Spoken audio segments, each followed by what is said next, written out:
হ্যাঁ, দর্শক আমরা এই মুহূর্তে রয়েছি চন্দ্রখোল এলাকা থেকে বাগাতিপাড়া থানার আটঘরিয়া গ্রাম।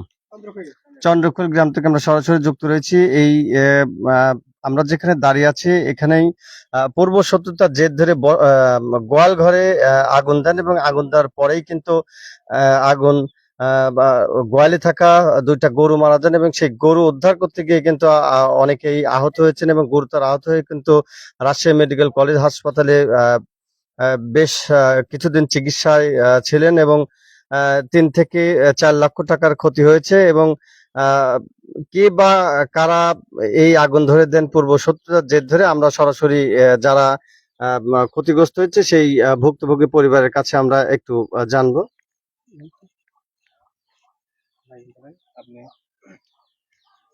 আমি কি জানি না, আগুন ধরেছে,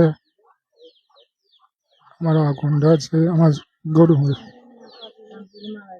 গরু মারা গেছে দুটা, এবং আমি জানি না কি আগুন ধরে দিয়েছে, যাতে উঠে দেখি।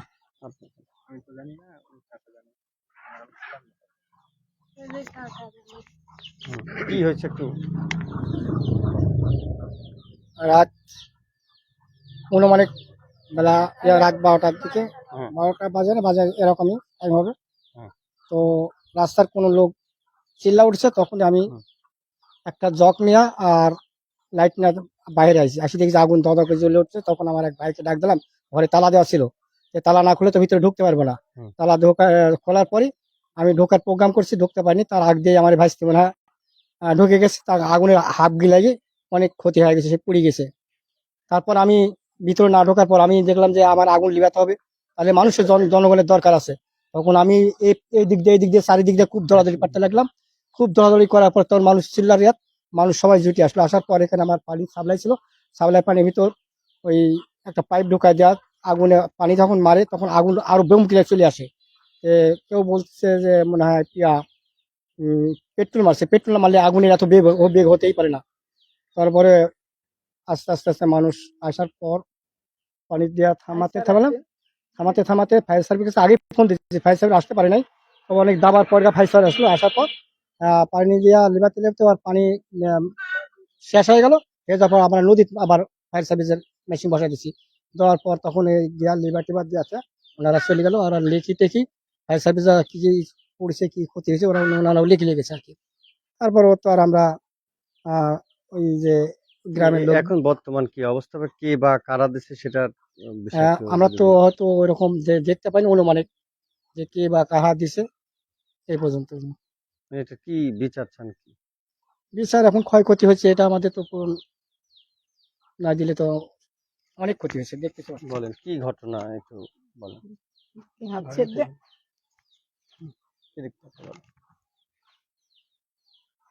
মনে করেন যে আমি আগে জানতে পারিনি, আমি আগে দরিজা মেনসেজ বন্ধকার দিছি, দিয়ে আমি আমার সালে খুঁজতেছি, আমার সওয়াল নাই।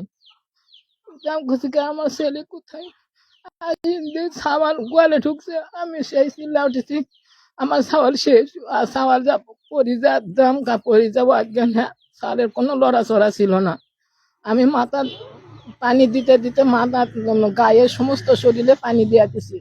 পানি দেওয়ার পরে একটু লড়ি উঠিছে, তখন হচ্ছে ওই মাত্রই আমার একটা দেবর আর পাশের ছেলে দুইটা দেখছে এক থা যাবি না, সেই আমার সালে কোনো লড়াচড়া কিছু নেই, কান চোখ দেখালে শুধু পানি বাড়াচ্ছে, আর কিছু বলতে পারতেছে না। তখন হচ্ছে গা ওরা ধরার মতন পরিস্থিতি এত খারাপ, তোলার মতন বুদ্ধি নেই। তখন উনিরাই হচ্ছে গা ধরি ভ্যানে লিয়া ওই উপজেলাতে নিয়ে যাওয়া হয়, নিয়ে যা ভর্তি করে। আগে দুজনা, একটা ছেলে বললো গাড়ি থাকি তাড়াতাড়ি ডাক্তার হচ্ছে গা ঠিক করো, কোনো অসুবিধা খুব সমস্যা।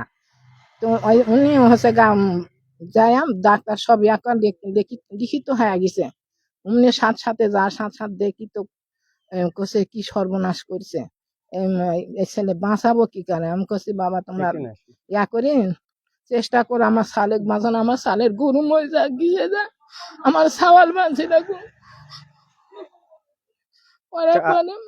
আপনারা যে পূর্ব শত্রুতার যে একটা বিষয়টা বলতে চাচ্ছেন, আসলে কি আগুনটা দিল, এটা কি উদ্ধার ও তো আমি জানতে আমি পারছেন নিয়ে কিনা? তো আমার ছেলে না চলে গেছি বাবা, ওখান থেকে জব দিছে, রাজশাহী নিয়ে গেছি। না রাজশাহী নিয়ে যাওয়ার পরে ওরা বলতেছে আজকে না আসলে পরে আপনার ছেলে পাইতেন না গো, 70% পুড়ে গেছে, আর 5% জন্য আপনি ছেলে আসে। এই করার পরে আমি তো আর 7-8 দিন থাকছি, কোনোদিন চোখে ঘুম নাই, খাওয়া নাই, সওয়ালের জন্য স্টিল আমি বসি। তার মানে বলে যে তুমি একটু শও না, আমি করছি শুলে যদি আমার ছেলের কিছু হয় আমি আমি শুই নাই তো, আমি স্টিল বসি। ওই সওয়াল খালি 2 চোখ দিয়ে পানি পড়ে যায়, কিচ্ছু খাই না।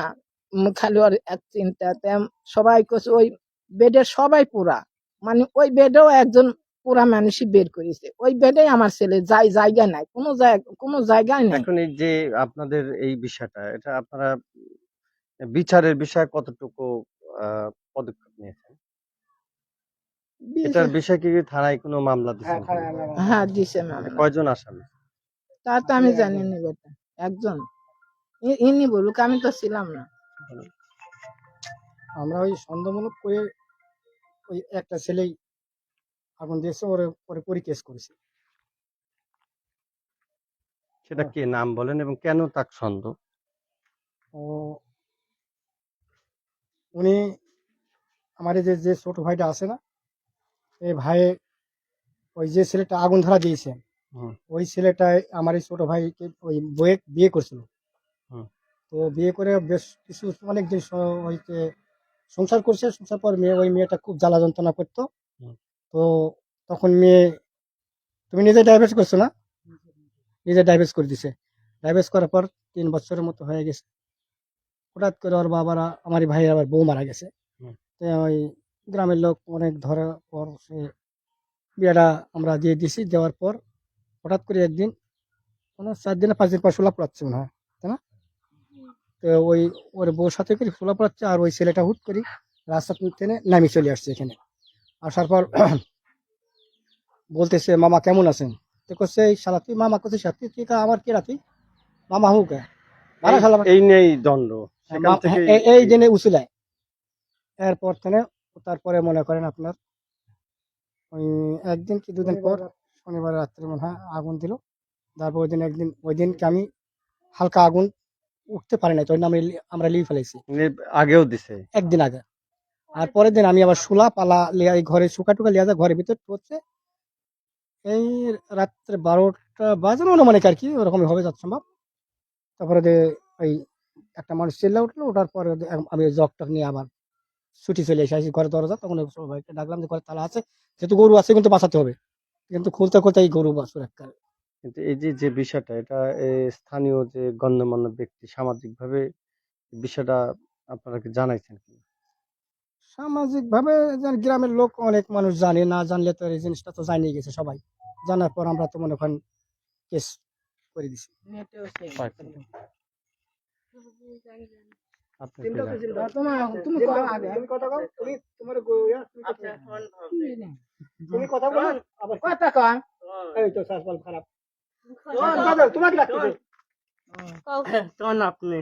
ভাই, চ্যাংড়া কথা কেন? লাইভ চলতেছে, আর কি জায়গা লাগতেছে। কি হয়েছে কোন, কি সমস্যাটা কি হয়েছে?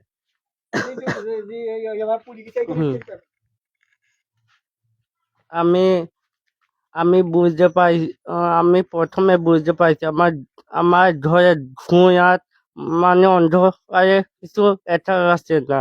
তারপরে আমি আব্বুতে আব্বু আম্মু ছোট হয়ে আগুন হয়ে দিছে। তারপরে উঠি দ্বিতীয় যে ধরে আগুন, ধুঁয়া কিছু এটা আসছে না, খাই আগুন উপরে উঠতেছে, উঠতেছে। তারপরে আব্বু আর খুঁড়ি এটি যে ওই হয়ে আগুন হয়েছে। তারপরে আমার এই যে ভাই ওই বাসাতে এরা ওই বাসাতে পারেনি, ভাই ভাই খুবই আহত হয়েছিল, অসুস্থর বর্ণনা। আহত হয়েছিল। একটা ওই দুটা ওই মারা দিছে, এবং আমাদের ক্ষতিপূর্ণ হয়েছে, আমাদের ক্ষতিপূর্ণ বিশ্বাস হয় এবং আইনগত অপরাধের বিশ্বাস হয়, শাস্তি হয় এবং অপরাধে শাস্তি হয়। আমি আইনগত অপরাধে আপনারা পারলেন না। কি বিষয়টুকু এবং কোথায় কোথায় চিকিৎসা করেছেন একটু হুম। আমি তো আসলাম বাইরে আসার পর কি হ্যাঁ, জানেন আসার পর আপনি? আমার ভাইকে আমি দেখতে গেছি রাজশাহী মেডিকেল সরকারি হাসপাতালে ছিল ভর্তি অবস্থায়। আমি সেখানে গেছি, দেখার পরে অবস্থা অনেক খারাপ এখন, মানে পিঠ পুরাটাই পুড়ে গেছে, মানে আর 5% হলে আমার ভাইকে বাঁচানো যাইতো না, সে মারা যাইতো। পরে ডাক্তারের কাছে করার পর চিকিৎসা নেওয়ার পরে মোটামুটি আলহামদুলিল্লাহ এখন অনেক ভালো। তারপরে ওখান থেকে 1 সপ্তাহ পরে ওখানে ডাক্তার প্রেসক্রিপশন দিয়ে দিছে, ওষুধ দিয়ে দিছে, আমরা বাড়িতে নিয়ে আসছি, নিয়ে আসার পরে মোটামুটি আলহামদুলিল্লাহ এখন অনেক ভালো। এখন এই যে যারা এই কাজের সঙ্গে জড়িত তাদের কি ব্যবস্থা চান এবং আইনগত কোনো ব্যবস্থা নিচ্ছেন কিনা এবং হ্যাঁ, কি পরিমাণ আপনাদের ক্ষতির সম্মুখীন হয়? আমরা আইনগত পুলিশের সহায়তায় নিয়েছি। এখন পুলিশেরা তদন্ত করতেছে যে কে বা কারা তাকে আসামিকে ধরার জন্য চেষ্টা করতেছে, কিন্তু এখন পর্যন্ত আসামি গ্রেপ্তার হয়নি কো, ঠিক আছে। আপনারা কাউকে সন্দেহ করেন?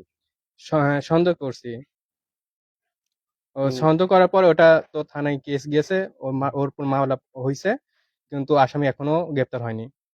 এটা কতদিন হচ্ছে মামলা হয়েছে, আসামি গ্রেপ্তার হয়নি? উম 27 তারিখে। 27 তারিখে। 27 তারিখে আচ্ছা, আপনাদের ক্ষতির পরিমাণটা কত ক্ষতির টাকা পরিমাণ ছিল? আনুমানিক 3 লাখ টাকা, 2টা গরু আর গোয়াল ঘর যাবতীয় দিয়ে প্রায় 3 লাখ টাকার মতো। এখন কি আপনাদের যারা এই ঘটনার সাথে জড়িত জি, তাদের কাছ থেকে কি আপনারা কোনো হুমকি ধামকি পাচ্ছেন কিনা বা আপনাদের কোনো ভয় ভীতি দেখাচ্ছে কিনা? হ্যাঁ হ্যাঁ, ও মাঝে মাঝে আসে, মানে এই কিছুদিন আগে ও ভয়ভীতি দেখাই গেছে। হুম। পরে আমরা মামলা করার পরে পুলিশ তাদেরকে ধরার চেষ্টা করে, কিন্তু ধরতে পারে না। উম, তারপর থেকে একটু স্থগিত আছে, অতটা মানে চাপ দিচ্ছে না কো, ঠিক আছে। আপনারা কি নিরাপত্তাহীনতায় ভুগছেন কি? হ্যাঁ, আমরা এখন নিরাপত্তাটা ভুগছি। প্রশাসনের সহায়তা পাচ্ছেন না? সহায়তা পাচ্ছি, মানে তেমন অতটা সহায়তা পাচ্ছি না কো। কি ধরনের সহায়তার প্রয়োজন?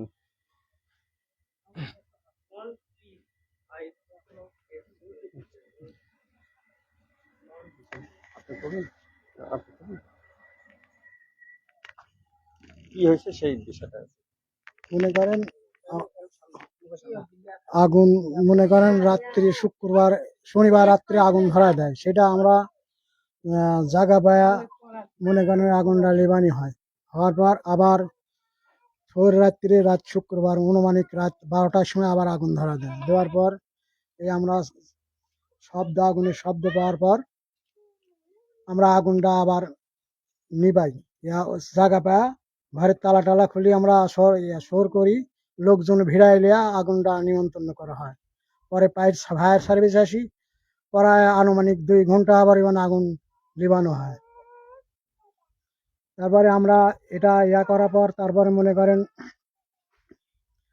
আস্তে আস্তে খোঁজ খবর লিয়া এই আগুনটার আসামি, যে আগুন ধরায় দিয়েছে এই আসামিটা খোঁজ পাওয়া যায়। পাওয়ার পর সুইচ গেট থেকে পেট্রোল কেনার পর আনুমানিক রাত 12টার সময় আগুন ধরা যায়। দেওয়ার পর সেই আসামির নাম হচ্ছে ইমরান আজাদ, না, হ্যাঁ, আজাদের দোকান থেকে আজাদের দোকান? হ্যাঁ, আজাদের দোকান থেকে কি কিনছে? পেট্রোল কিনছে। কেনার পর অনুমানিক রাত 12টার দিক দিয়ে আমার ওখানে আজাদের দোকান থেকে যে হ্যাঁ, পেট্রোল হ্যাঁ, পেট্রোল কিনা হয় সেটা আপনাদের বলি থেকে? দোকান Exactly. আমরুল বলছে। আপনারা মানে যাকে সন্দেহ করেছেন তখন তারা আপনারা জিজ্ঞাসাবাদ হ্যাঁ, করার পর আপনারা জিজ্ঞাসা সেই করার পর তথ্য পাইছেন আর প্রমাণ তথ্য পাওয়ার পর মনে করেন সুইচ গেট থেকে হ্যাঁ, হ্যাঁ। নিয়ে আগুন ধরা দেয় আমার আনুমানিক রাত 12টার সময়। তারপরে আমরা তদন্ত করার পর আসামি খোঁজ পাওয়া যায় যে ইমরান আগুন ধরা দিছে আসি। তাদের বাড়ি হচ্ছে চরপাড়া, ধুপল চরপাড়া। আর আগুন ধরানোর পর মনে করেন আমার 2টা গরু পুড়ে পুড়ে গেছে। আর মোটামুটি মনে করেন আমার ক্ষতি 3 লক্ষ টাকার মতন হয়েছে।